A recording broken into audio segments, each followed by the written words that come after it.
पश्चिम Asia में चल रहा तनाव लगातार बढ़ता जा रहा है और यह संघर्ष अब 7वें दिन में पहुंच चुका है। अमेरिका, इजराइल और ईरान के बीच हालात कम होने के बजाय अब ज्यादा गंभीर होते दिखाई दे रहे हैं।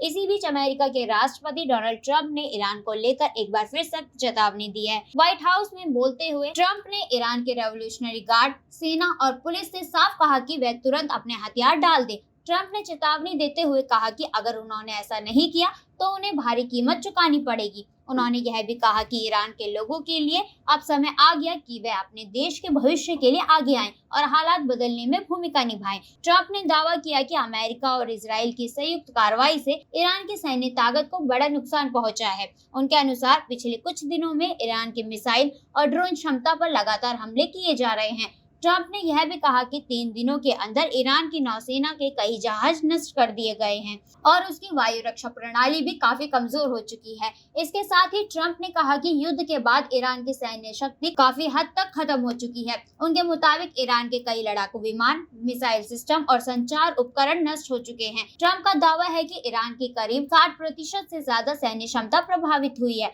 इस पूरे घटनाक्रम के बीच ट्रंप ने ईरान की राजनीति और नेतृत्व को लेकर भी बड़ा बयान दिया है। उन्होंने कहा कि ईरान में अगला सर्वोच्च नेता कौन होगा, यह फैसला ऐसा होना चाहिए जिससे क्षेत्र में शांति और स्थिरता आए। ट्रंप ने यह भी संकेत दिया कि मौजूदा नेता अली खमनेई के बेटे मुश्तबा खमनेई को अगला सर्वोच्च नेता बनाए जाने का वे समर्थन नहीं करते। ट्रंप का कहना है कि ईरान को एक ऐसा नेतृत्व चाहिए जो दुनिया के साथ सहयोग करे और क्षेत्र में तनाव कम करे। अगर पुराने कट्टर विचारों वाले नेता ही सत्ता में आते रहेंगे तो हालात और खराब हो सकते हैं। इस बीच युद्ध का असर सिर्फ जमीन पर ही नहीं बल्कि समुद्र में भी देखने को मिल रहा है। खबरों के मुताबिक हिंद महासागर के पास एक सैन्य कार्रवाई में ईरान के एक बड़े युद्धपोत को निशाना बनाया गया है। इसके अलावा इजराइल ने लेबनान में सक्रिय संगठन हिजबुल्लाह से जुड़े ठिकानों पर भी हमले तेज कर दिए हैं। बताया जा रहा है कि ईरान के कई सैन्य अधिकारी जो लेबनान में हिजबुल्लाह के साथ काम कर रहे थे अब वहां से निकलने लगे हैं क्योंकि उन्हें इजराइल के संभावित हमलों का डर है।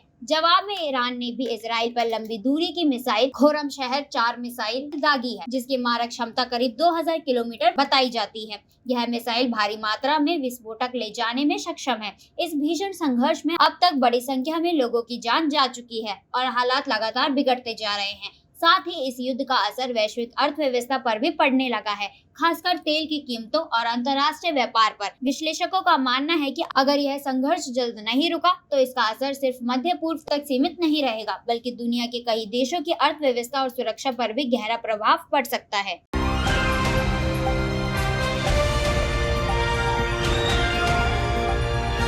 दिल्ली, हरियाणा, उत्तर प्रदेश, राजस्थान की हर खबर के साथ देखते रहिए न्यू इंडिया न्यूज नेटवर्क।